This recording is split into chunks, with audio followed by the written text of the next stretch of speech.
Welcome back to the deep dive.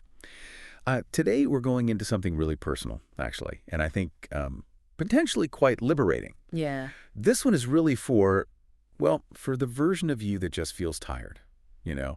Not just like physically tired, but emotionally drained, Right. maybe tired of pretending. Right. Or constantly proving something. Exactly. We're just holding it all together all the time. Yeah. So our mission here with this deep dive is really to offer a kind of soft place to land. We're exploring this idea that maybe healing isn't about fixing something broken, but more about returning to who you authentically are, who you've always been. And what's really compelling about the material we've looked at, I think, is how it really pushes back against some common ideas about self-growth. Yeah, It moves past the, the surface level stuff, the quick fixes, Right. and gets into the deeper truths, which are often, let's be honest, a bit more uncomfortable. Okay, so let's dive right into that. Yeah. This central idea, it feels almost revolutionary in a way. Healing is not about fixing yourself because you were never truly broken. You were just buried. I mean, that's quite a statement, isn't it? It really is. It completely shifts the whole frame. And this is where the source gets really interesting, I think. How so? Well, it suggests that our true self, our core essence, it's always there. It hasn't gone anywhere. Okay. So buried implies hidden, right? Not gone, just hidden under, layers of what society expects. Expectations, yeah. Past pain, maybe shame we've picked up, just the general noise of life.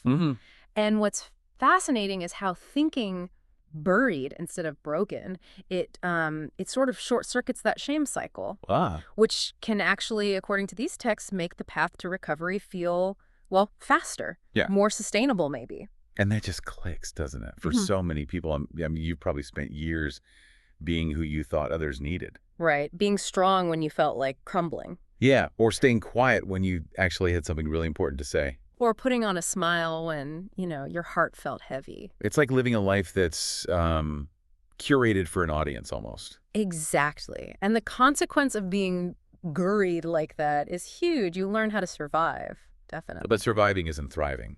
No, not really living. And that begs the question, doesn't it? If we're just in survival mode, what does that actually mean for our well-being long term? Right. So the journey, like the sources say, isn't about becoming someone totally new. It's more like coming home. Coming home. I like that. Yeah, to the version of you that's been there underneath it all, just waiting. Okay, so this next point, this is where, for me, it got really interesting. Because it sort of challenges those picture-perfect ideas of healing we see everywhere. Oh, yeah. The Instagram version. Totally. It says, look, healing doesn't always look beautiful. It's not always, yoga mats and journals and crystals. It's often not. And that can be kind of a hard truth to face, right? Absolutely. The sources are really refreshingly honest about the raw parts of it. Like what? Well, sometimes healing is literally crying on the bathroom floor. We've all been there, maybe. Yeah. Sometimes it's having those really awkward, difficult conversations you've been putting off. Yes. Those are tough. And sometimes it's letting people go, even when there's no neat closure, no tidy ending. Oh, that's a big one. The closure thing. We really crave that, don't we? We do. And the sources acknowledge that these are the less glamorous bits, but they're vital. So it's not dismissing the yoga or journaling necessarily. No, not dismissing it entirely, but it's saying, look, don't just focus on that. The real grit, the real change often happens in these harder moments, these less picturesque moments. And often, it says, it involves choosing yourself again and again, even when that feels, selfish. Yeah, and that word selfish carries so much weight. It really does. But the sources offer a great reframe here, I think. It's not selfish in a negative way, like neglecting everyone else. Okay. It's more about acknowledging your own needs, your own capacity. Like, you can't pour from an empty cup, right? Right. We hear that a lot, but this feels deeper. It is. It's about showing up from a place of fullness, not depletion. So embracing these, uncomfortable realities, it's essential. It's not just bumps in the road. It's the road itself, maybe. Kind of, yeah. These are the moments of real courage. This is the actual work that leads to lasting change, something deeper than any surface fix. And that real work, as you call it, often looks quite different from, mainstream self-care ideas. Yes, Or even self-love. exactly. Which leads to another really key point in the material. Okay. Self-love isn't always loud. It's not necessarily, expensive face creams or perfectly arranged smoothie bowls. Right. The Pinterest perfect stuff. Yeah. It contrasts that with what it calls these quiet, internal acts of self-love. Like what, for example? Well, sometimes self-love is just managing to get out of bed when you really, really don't want to. That's huge sometimes. It really can be. Or canceling plans, not because you don't want to see people, but because your nervous system just needs a break. Okay, yeah. Listening to your body. Exactly. Like, think of your nervous system needing downtime, like an engine cooling off. Pushing through constantly just leads to burnout. That's not self-love. Makes sense. And sometimes it's just not responding to that text message immediately, giving yourself permission for space. Okay, let's unpack that a bit more. This idea of quiet, silent self-love. Because it feels really important. It is. So things like boundaries, like actually saying no when you're drained. Yes. Confidently saying no without needing a huge explanation. And silence. Just finding moments to be without constant noise. Without needing to fill every single second with doing or consuming something. And then there's the inner work, the stuff nobody else sees. Right, that internal stuff. Looking at your beliefs, processing feelings, challenging those old stories you tell yourself, all happening quietly inside.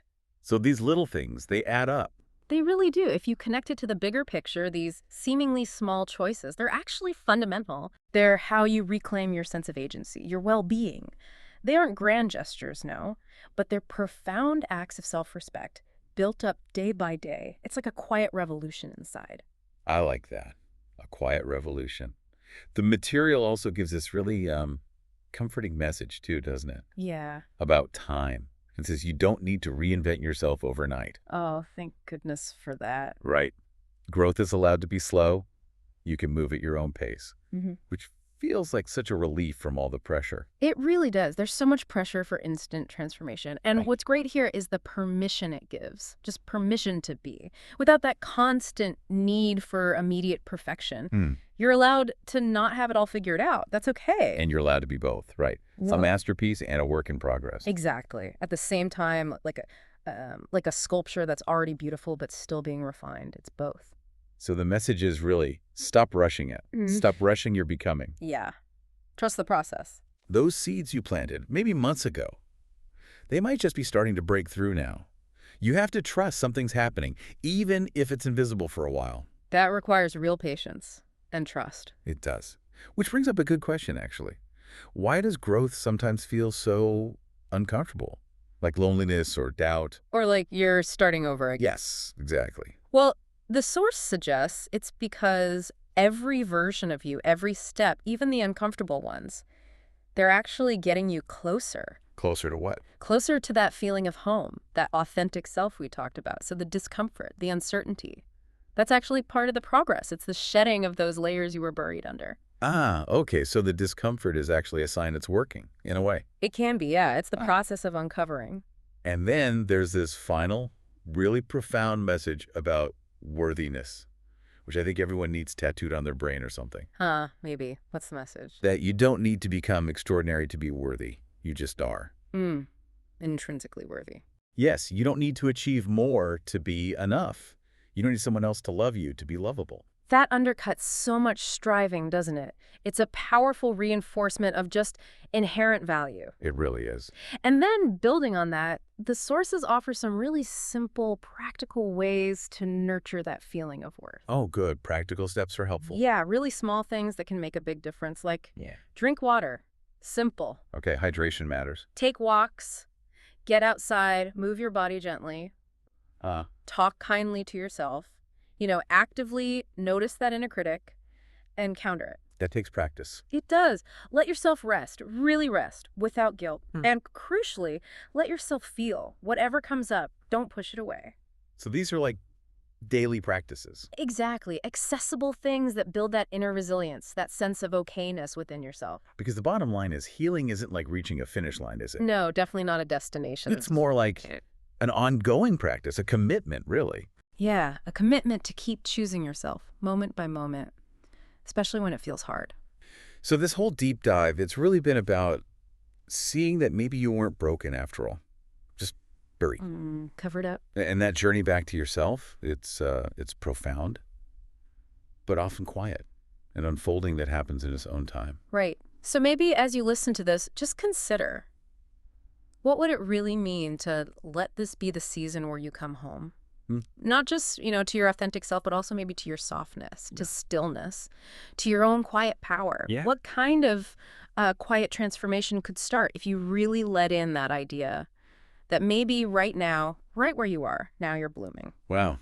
That's Yeah. a beautiful thought to end on, a quiet blooming. So as you continue your own journey, just remember to be gentle with yourself.